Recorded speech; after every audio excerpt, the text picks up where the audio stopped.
Hi, good day. Welcome to Subramani. If you like my videos, please subscribe. I don't say that every time, but today I think I should be crossing 25,000, or by the time I post this, I must have crossed 25,000 subscribers. Feels good. That's all I think. So please subscribe. Make it 50,000. Make it 5 lakhs, whatever.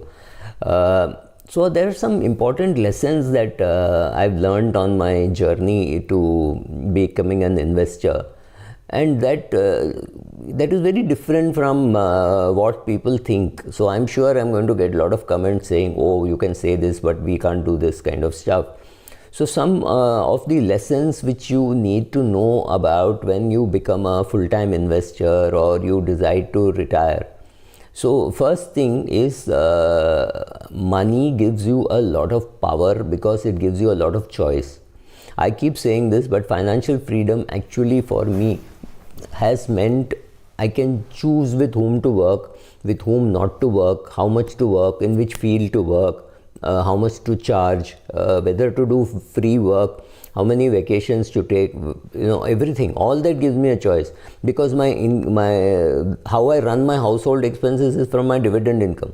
Right, I can live my life, including my vacations, everything, just with my dividend income. That is what gives me freedom, not the YouTube channel ads. I don't make more than $10 a day doing ads. That's not enough. That's enough perhaps to pay my electricity bill, and that's about all, or maybe my electricity bill and my telephone bill, and that's about all. But I don't think it will cover my electricity bill, telephone bill and my society charges. It doesn't cover all that, but yes, it's good fun doing it because I have fun talking to you, getting feedback, saying whether you like it, don't like it, etc., etc. So it's always nice to have feedback.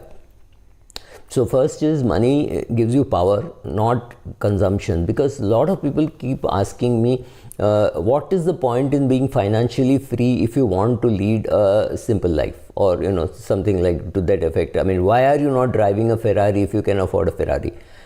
You don't need to run a Ferrari, right? I mean, you have a choice. This is like a story which I keep repeating. I took somebody to meet an industrialist. So an industrialist house, the food is laid down on the table like a 5-star hotel, right? These are 3 brothers staying together, a very, very well-off industrialist. I had to meet the eldest brother. So I had gone in the morning, so obviously a servant comes, opens the door, and the lady of the house nicely, graciously walks in and says, can I offer you some tea or coffee? And so will join you for breakfast and all that. So when the person came down for breakfast, we were at the table and he had to leave in a hurry. So he said, I will, you please continue your breakfast. I will have a quick breakfast and come, and then my younger brother will come and meet you and talk to you about this.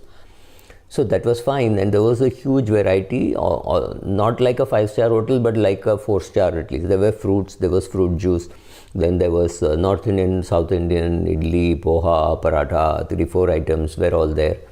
And that man came, he had a juice and he had maybe one toast, and he left. And the guy who came with me just couldn't understand that how a person could have such a light breakfast when such a huge array of breakfast is available. So he obviously had little more than what I had, and I also had a good breakfast.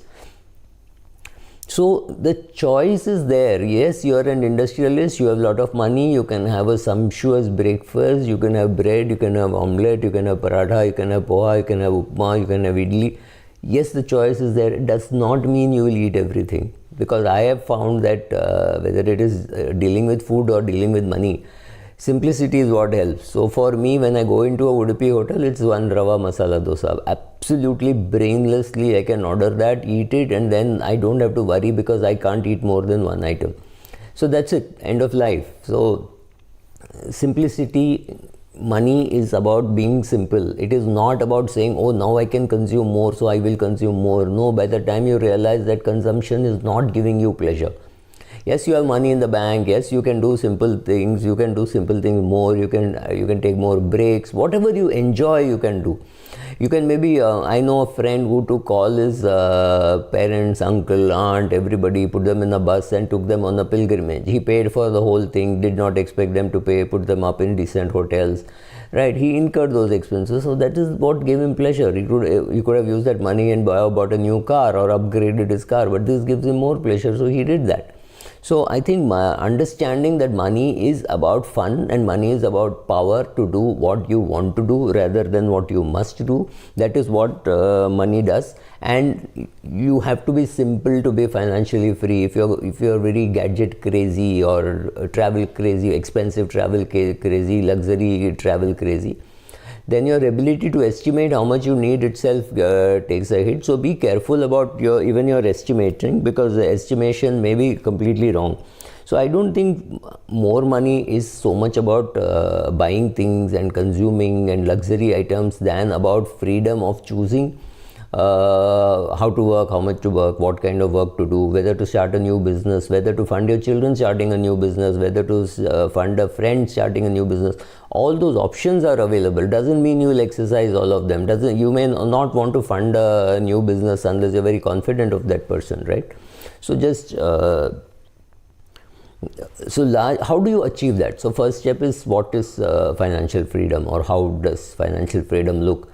It is very simple. You have to learn the art of saving. Saving is an art. It is not, everybody does not get it. So you earn $100 and you save $50 or $40 or $30 or $1. It is up to you. Remember an old Hindi song, Amdani Attani Kharcha Rupaya, right? That can't happen. You can't earn 50 paise and spend 100, right? So ability to save is the first and most important thing. Whatever you earn, you should be able to save something. Obviously, if you're very privileged living with your parents and you don't need the money, you can save 100% of what you're earning. But if you're supporting your parents, etc., you should still be able to save about 30%. If you can save nothing, it still means you have to save 10 to 15%, because if you can't save even that much, it means you're living beyond your means. Please reduce the means. You have no choice, because if you can't save even that much, one day when you're not well, one day when you are retired, one day when you need expenses for something else, you will just not know where to look at. So you must save 10 to 15% even at the beginning of your career. When some boys and girls who are from privileged backgrounds may be able to save 100%, right? So it's your choice how much, but you have to save. After you save, you need to invest that. Just saving alone is not enough. Living frugally is nice, but living frugally will not make you rich. You have to invest sensibly, right? So, and also you have to understand that whatever you see on YouTube videos, etc., whatever people tell you, there are no overnight success stories happening in the world of investment. It just doesn't happen. So anybody tells you that they're just bluffing or they're plain lucky, something happened to them and they got lucky and they made money, that is not the route that you can afford to take, right?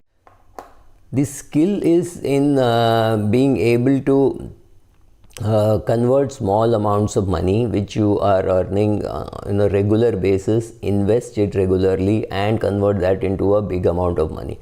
You can start with only 500 rupees a month, that's great, start. You can start 1000 rupees a month, fantastic. You can do 1 lakh a month, fantastic, super fantastic, absolutely no doubt. The bigger the amount, the greater the success story, but 500 is not to be ignored. Understand the power of small numbers. Every small number, every bit adds up. So do an SIP of 500 rupees per month if that is what you can afford, and end of every month or in the middle of the month, if you see that you have a surplus, you can put more into that, right? I'm assuming that you are a very raw beginner and this is what you're looking at. That's a fantastic way to start. Don't worry, don't crib about worrying about big amounts of money and all that. पैसा आएगा, जब पैसा आएगा तब पैसा बनेगा. Whenever you get the money, you will make more. There is no doubt. But continue your SIP and whenever you can, you put money into it. So very simple thing. Start early, put as much as you can. Don't touch it for as long as possible. And this is all. So start early, believe in compounding and don't interrupt the compounding. That will create wealth for you. Have a simple lifestyle. Again, like I said, money is more about having independence than anything else. So understand that that is what money does. If you are going to be a full-time investor, then you need to understand that you need some other activity. Maybe it is watching movies, maybe it is going on hikes, maybe it is going on vacations. Because if an idle mind is a devil's workshop, so you will sit and fidget and say, oh God, market fell down 3%, small cap fell, mid cap didn't fall. Should I sell mid cap and buy more small cap? Should I sell large cap? Anyway, large cap is not going anywhere. So, your mind will unnecessarily do all these agitative things and force you into some action, because that is what you think. There is this action bias. You feel that you have done something, right? It may be completely useless, but you feel that you have done something. It's like, if you're expecting your son or daughter or parent who's gone out to come back, you don't want to sit at home, so you will go to the nearest bus depot. Assuming us zamane ki baat, when people traveled by bus.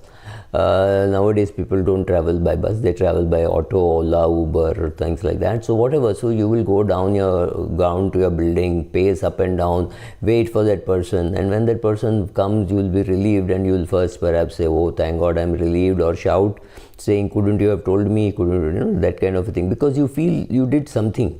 You were pacing up and down. It was not helping, but you were pacing up and down. Similarly, in investing, you will want to do something. That action bias is there. Be careful subjecting yourself to action bias. Read a lot, because reading will also make you calmer. And a calm person can be a better investor than a person who is very agitated. So don't be very agitated. So if you want to be a good investment professional, there is no escaping reading. And for reading, I would prefer that you go to books to read, because there is no interruption. If you're reading online, make sure that you have switched off all the notifications. Otherwise, one Facebook notification, Twitter notification, something will come and disturb you. You will go there, and there is now research to prove it takes 27 minutes to come back. So you will be watching some YouTube videos, some short videos, something, and it's addicting. Right? So if I want to make sure that my recording is uninterrupted and my recording starts on time, it is very important that I respect time. And so similarly, as an investor, if you don't respect time, you will lose very badly. So make sure that you have some activity other than investing, so that, because investing is not a full-time activity. Yes, research is a full-time activity. If you are going to do direct equity investing and you're going to read about companies, read about balance sheets and all that, then yes, there is a lot of work. But if you're going to put money in an index fund, honestly, there is no great amount of work. So decide on what you want to do.